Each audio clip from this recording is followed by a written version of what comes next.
Vabljeni na eno prav posebno potovanje. Ne kamorkoli, ampak v prihodnost. Natančneje, v leto 2045.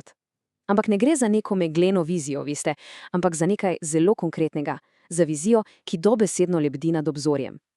Skupaj si bomo ogledali kraj, kjer se meje med resničnostjo in domišljijo popolnoma zabrišejo.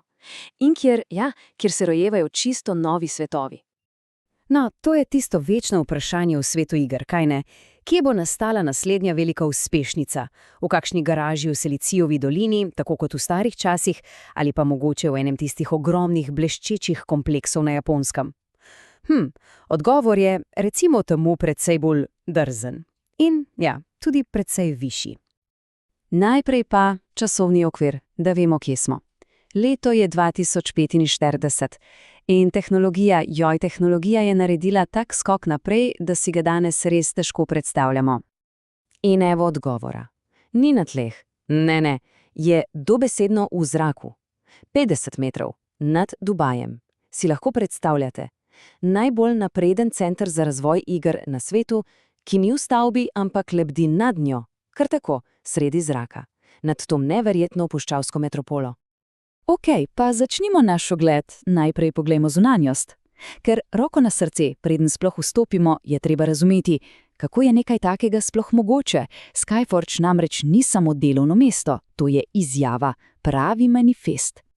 Vprašanje je seveda, kako za vraga ta ogromen kompleks sploh lebdi. No, pozabite na vse, kar veste o gradnji. Beton, jeklo, to je preteklost. Tukaj je vse skupaj ena sama napredna tehnologija. Predstavljajte si močna elektromagnetna polja, ki celoten kampus odrivajo od tal. Potem so tu še protigravitacijski stabilizatorji, ki skrbijo, da je vse skupaj popolnoma mirno, brez enega samega tresljaja.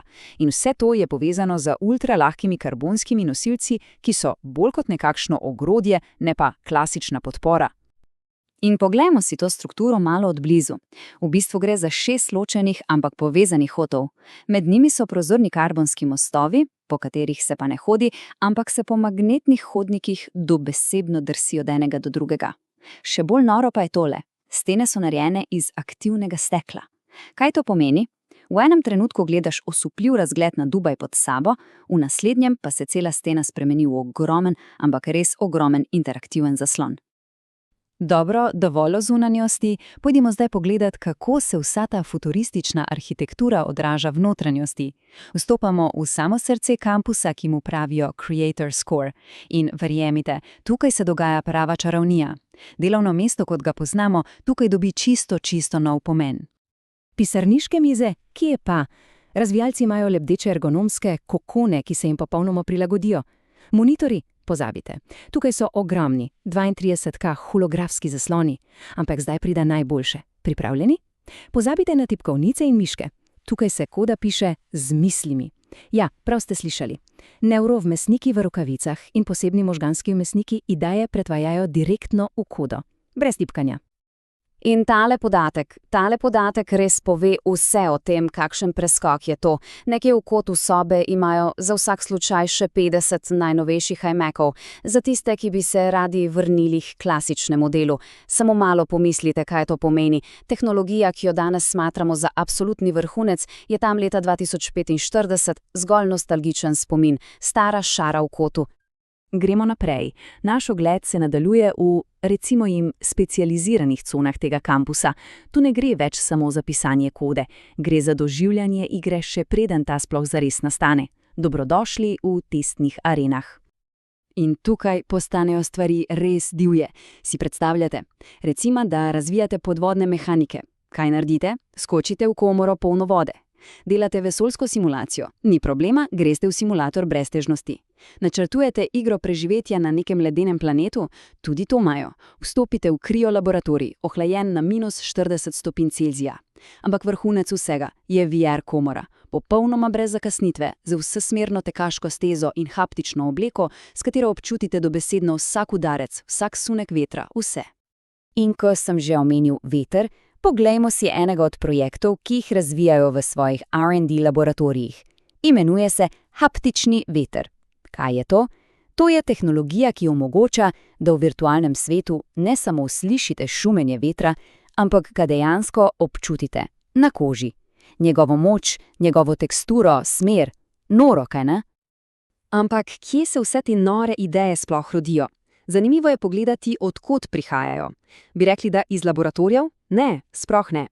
Kar 40% idej izvira iz tako imenovane kupole navdiha. To je prostor z umetnim slapom in zvezdnatim nebom.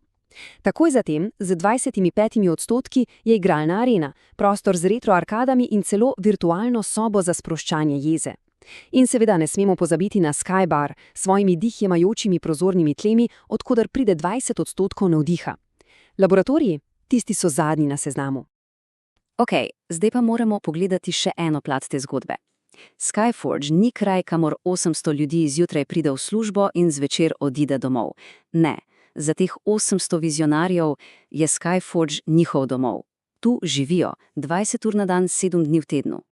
In kako potem izgleda en tak njihov dan? No, meje med delom in življenjem so praktično izginile.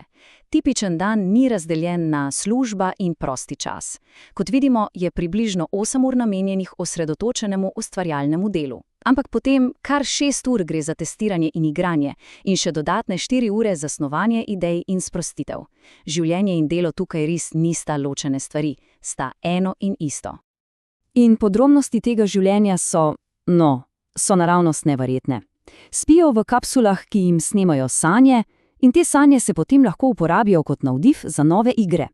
Hrano jim 3D tiskalnik natisne po meri, glede na njihove spomine in prehranske potrebe. Sestanki? Pozabite na dolge sestanke. Vsak dan imajo en sam, enominutni sestanek z 29-letnim direktorjem. To je vse. Celo koktajli v baru se s pomočjo sintetike prilagajajo njihovemu trenutnemu razpoloženju in spreminjajo okus. Naš ogled se zdaj počasi bliža koncu. Poskusimo za trenutek pozabiti na vse te neverjetne podrobnosti in poglejmo širšo sliko. Ker Skyforge ni samo skupek nore tehnologije, predstavlja nekaj veliko večjega. In to je tista ključna misel. Ta kraj ni samo nek arhitekturni dosežek, to je manifest, je konkreten oprijemljiv dokaz vere v prihodnost človeške ustvarjalnosti. Je dokaz ideje, da je edina resnična omejitev meja naše domašije.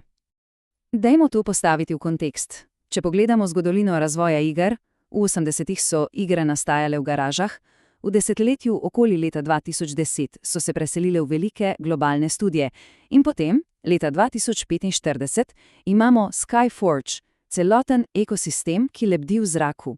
To ni več samo evolucija, to je čista revolucija.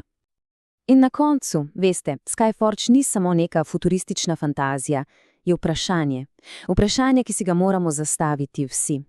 Kaj se zgodi, ko odstranimo vse, ampak res vse fizične in tehnične ovire ustvarjalnosti? Odgovor morda res lebdi 50 metrov nad Dubajem. A vstopnica za ta svet ni denar, ni moč, je nekaj veliko bolj preprostega in hkrati neskončno težjega. Ena sama ideja, ki spremeni svet.